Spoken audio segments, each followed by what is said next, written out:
I love football. I cannot get enough of football. I watch it on every level. The emotional release. You know, whether it's an exciting play that gets you all jacked up and juiced, or whether it's the fact that you're able to pour everything you have. Whatever frustration you had that week, you can put into that first kickoff coverage, that first block that you have, whatever it might be. And I couldn't think of anything better to do to fill that void that you have as a football player than to get into coaching.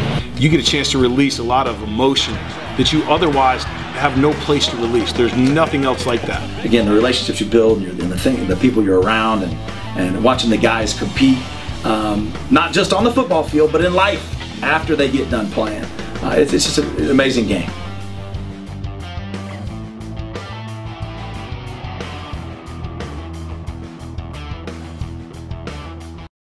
And don't forget to check out and order your copy of our latest book, Stiff Arming Football Myths. You can find this available in both paperback and PDF form on our website at footballgameplan.com/books.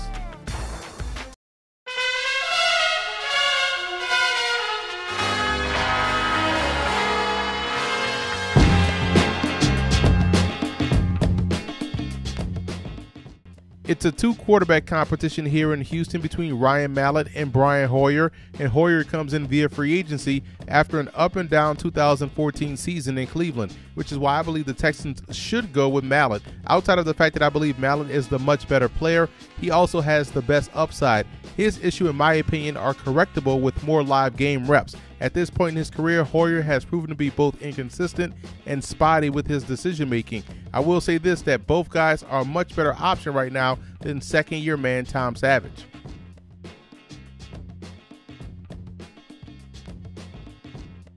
I'm a big fan of the Texans' backfield. When Arian Foster is on the field, the offense goes through him, and rightfully so. Foster is one of the best dual-threat backs in the NFL, and like I've said before, he reminds me a lot of Marcus Allen and what he brings to the table. If he's out there for a full 16 games, there's no doubt in my mind that he'll top 1,400 yards. As I mentioned before, good depth here with Alfred Blue, Chris Polk, and Jonathan Grimes. All three are capable of spot starting, but most importantly, providing a good complement to Foster.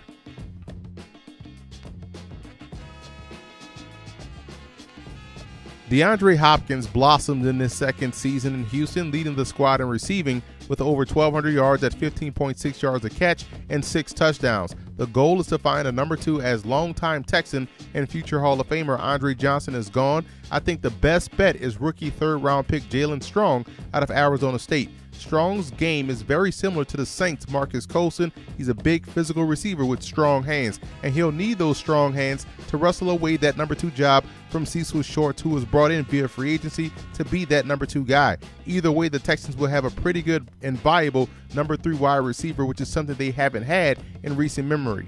And you'll also have veteran Nate Washington, Keyshawn Martin, and Damaris Johnson battling it out for reps as well. Good, strong group of tight ends with Garrett Graham and C.J. Fedorowicz. This is an element of the passing game that I think Houston must get back to. Both guys have really good hands and could help open up the offense. Ryan Griffin is the third tight end, but keep an eye on undrafted free agent Kyrie Lee out of Bowie State, who had a good week of practice at the East-West Shrine game this year, and he's a good flex guy with run-after-the-catch skills.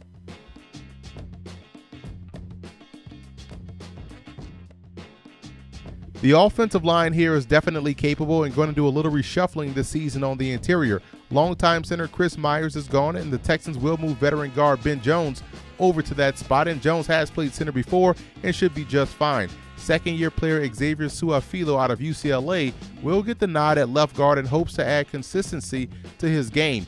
Brandon Brooks mans the other guard spot and is very solid in doing so, and they have very good bookends in Dwayne Brown and Derek Newton. If anything, you really question the depth here for Houston. Not much experience depth, let's put it that way, but I would keep an eye on undrafted free agent Greg Mance out of Toledo. Really good chance to make the roster. For me, I think the biggest thing that football taught me was how to overcome adversity. At some point in your life, you're going to have some tough times. You have to have that next play mentality. That cohesiveness and that working together, that's really something special that you can't get in a lot of other areas. When you practice that and you live that in other phases of your life, it becomes second nature because all you know how to do is fight. It's not an easy game. If it were easy, everyone would do it. You start to appreciate the the smaller contributions that people make, you don't just look at the big one, because you knew it took 6 or 7 other guys who are unsung. And you can't take shortcuts and be successful. Doing what they do to make it possible for the guy getting the press clippings or whatever it might be. In this game, whether it's as a coach or a player. So I would certainly say that you definitely got a very quick lesson in how to overcome adversity playing football.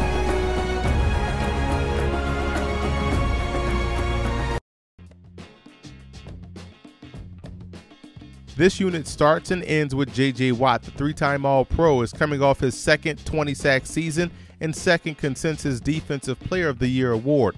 Watt is the linchpin to this entire football team, and getting better around him was a priority this offseason. The Texans added future Hall of Famer Vince Wilfork to start at nose tackle, and Wilfork says he has a lot left in the tank, but that's something we'll have to see as he's entering his 13th year in the NFL.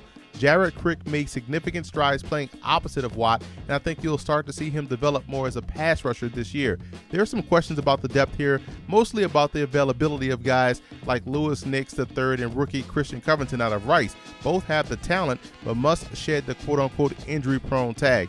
Jeffrey Pagan also got some valuable experience as a rookie, and now will be his opportunity to contribute to the regular defense.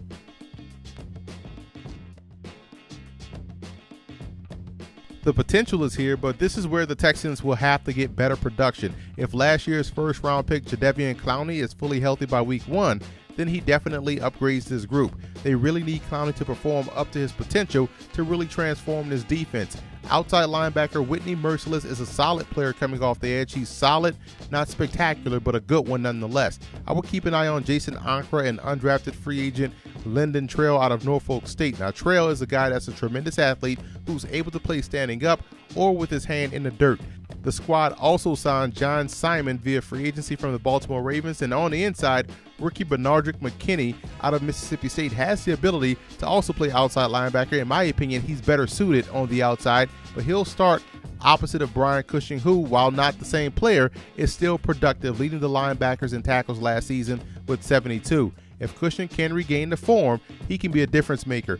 Akeem Dent was solid last season and will look to compete with Benardrick McKinney for that inside backer job. And I like the depth here as well with Mike Muhammad, Justin Tuggle, and Max Bullough out of Michigan State. And I think Bullough is one to keep an eye on, as he looks like, to me, the heir apparent to Cushing.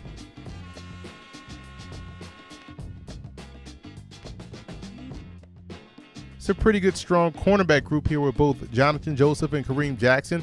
And Joseph was second on the squad in tackles with 75, and Jackson was tied with the team lead in interceptions with 3. In the first round, the Texans added one of my favorite prospects in the draft in Kevin Johnson out of Wake Forest. And Johnson is a polished cover corner with ball skills that isn't afraid to help out and run support, and he'll likely start at nickel. And you look at the depth guys here with A.J. Boyd, Jamal Roll, along with Andre Hall. They all put in some quality minutes last season. Now, safety is a little bit murkier. The club brought in 2 free agents in Raheem Moore from the Broncos and Stevie Brown from the New York Giants, and I like both.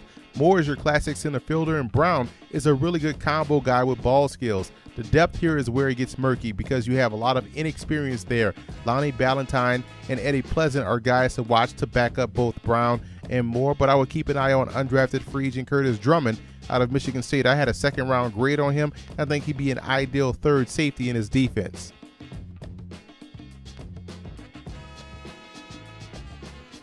It was good to see kicker Randy Bullock bounce back and have a good season, going 30 out of 35 and also going 4 out of 5 from 50 yards plus. Punter Shane Leckler is still one of the best in the game, averaging 46.3 yards a punt. The return game is where I have some questions and where Houston has to improve. Damaris Johnson, Keyshawn Martin, or even Chris Polk can help jumpstart the return game. Both Martin and Johnson were pedestrian at best last season.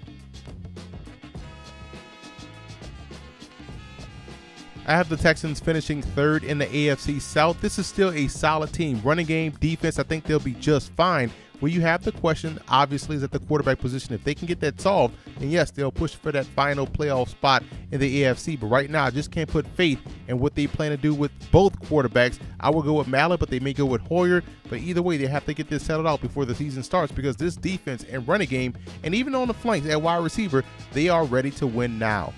And I also want to give a huge shout out to Texans fan forums for always showing football game plan support.